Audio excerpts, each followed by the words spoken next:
Berperangai yang baik. Di antara makna takwa adalah berperangai yang baik. Akhlak yang hasan, akhlak yang mulia. Oke? Cuman ahlu sunnah, awas, perlu menempatkan hal ini. Karena seringkali jargon akhlak yang mulia ditunggangi oleh para ahli syubhat.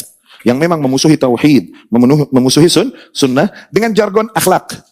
Awas. Akhlak apabila kita mau lihat, karena banyak hadis-hadis yang datang dari Rasulullah SAW. Nggak ada yang afqal fil mizan, nggak ada yang lebih berat di timbangan kelak nanti di akhirat daripada akhlak yang baik. Tuh, berarti akhlak luar biasa gak? Luar biasa gak? Nah, akhirnya dengan jargon akhlak ini, sebagian kaum menungganginya untuk mengingkari dakwah kepada tauhid, dakwah kepada sunnah. Nah, ini keliru penempatannya.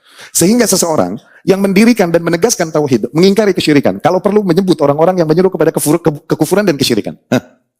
Atau menegaskan sunnah dan mengingkari kebid'ahan. Kalau perlu menyebut orang-orang yang menyesatkan manusia dan membawakan kebid'ahan, dituduh dan diingkarilah orang demikian dengan jargon akhlak. Akhlaknya nggak baik, ngomongin orang, nyalah-nyalahin orang.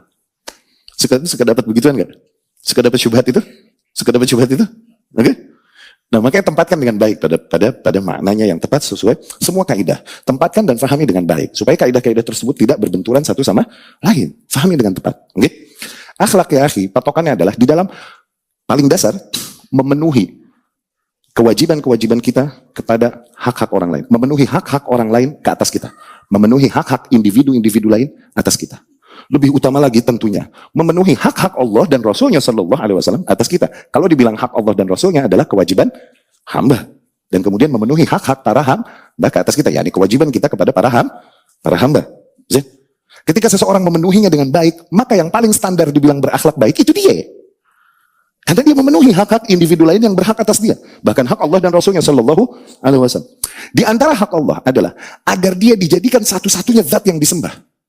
Dan dinafikan zat-zat lain yang disembah oleh manusia selainnya. Diingkari. Di antara hak Rasul Sallallahu Alaihi Wasallam. Agar jalannya adalah menjadi satu-satunya jalan yang diikuti. Dinafikan jalan-jalan lain selain jalannya Rasulullah Sallallahu Alaihi Wasallam. Itu hak Allah dan hak Rasulnya Sallallahu Alaihi Wasallam. Jadi hakikatnya mereka yang mengingkari kesyirikan, karena ibadah hanyalah hak Allah, mereka adalah orang yang paling mulia akhlaknya justru.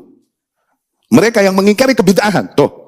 Karena hak Rasul untuk dimurnikan sunnahnya, dibersihkan dari bid'ah-bid'ah yang ada, maka seseorang yang mengingkari kebid'ahan demikian, justru dia adalah orang yang paling berakhlak mulia dengan itu. Karena dia memenuhi hak Allah dan Rasulnya Sallallahu Alaihi Wasallam. Adapun mereka yang mengaku beriman kepada Allah Subhanahu Wa Taala, tapi diam kepada kesyirikan.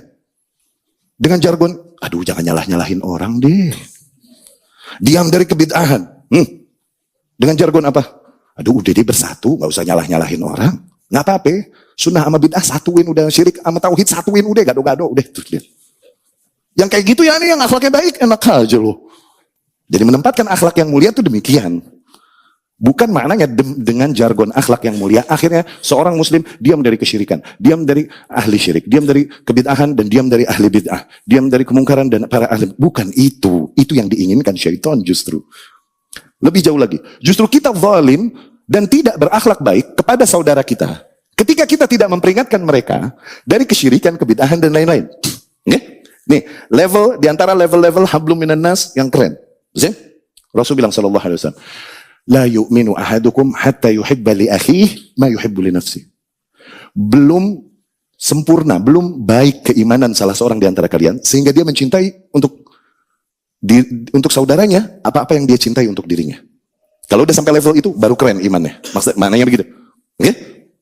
Kau ingin keselamatan pada dirimu, kau ingin selamat di akhirat? Sebesar itu kau ingin saudaramu selamat. Kok bisa ente diem? Saudara ente menuju ke lembah neraka yang tak dilihatnya. Kok bisa ente diem? Gak nasihatin dia. Dia melakukan kesyirikan, kebid'ahan yang akan merugikan dia di akhirat.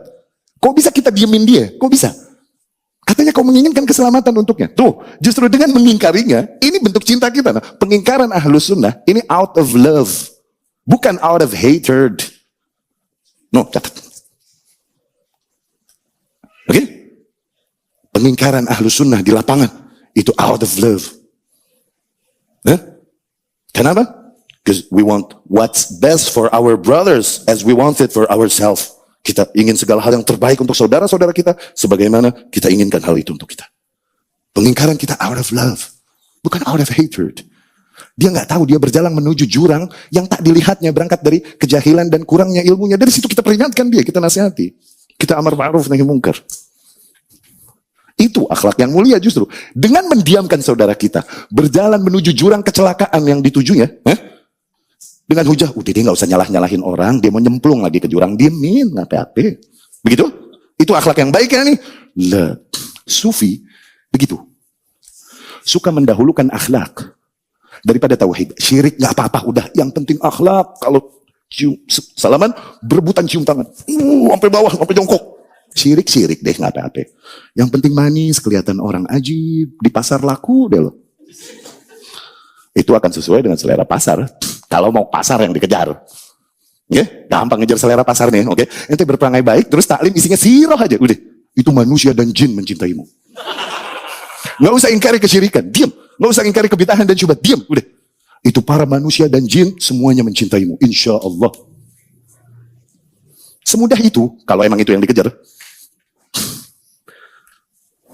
Ya, makanya, dan lebih agung lagi ya akhi, bahkan ketika bukan hanya kita mencintai saudara kita, oke?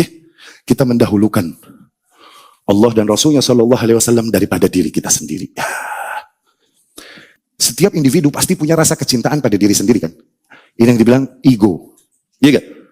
Ego. Pasti yang menang gue, yang dapat gue, yang hebat gue, mesti keakuan tuh pasti ada kan? Tapi dipecahin ego itu sama nilai-nilai Islam bahwa ketika kau menyamakan dirimu dengan saudaramu di satu level, ketika kau bisa begitu, kau menginginkan kebaikan untuknya sebagaimana kau menginginkan kebaikan untuk dirimu, tuh, gitu. Ketika kau bisa menyamakan dirimu dengan saudara-saudaramu di satu prioritas, maka kau udah berada dalam keimanan yang baik. Lebih jauh lagi, oke? Ketika kau mengedepankan Allah dan Rasulnya Shallallahu Alaihi Wasallam daripada dirimu sendiri, bahkan Allah, maka itu baru keimanan yang baik. La yu'min ahadukum hatta akun. Tidaklah beriman dengan baik salah seorang di antara kalian sehingga aku lebih dia cintai min nafsih daripada dirinya sendiri, wa waladih daripada anaknya sendiri, wa walidih daripada orang tuanya, wan nasi ajma'in dan daripada seluruh manusia. Itu dia prioritaskan Allah dan Rasulnya Shallallahu Alaihi Wasallam daripada dirinya sendiri. Contoh paling optimal dicontohin para sahabat radhiyallahu anhum yang dunia nggak pernah mengenal cinta sebesar cinta para sahabat kepada Rasul Shallallahu Alaihi Wasallam.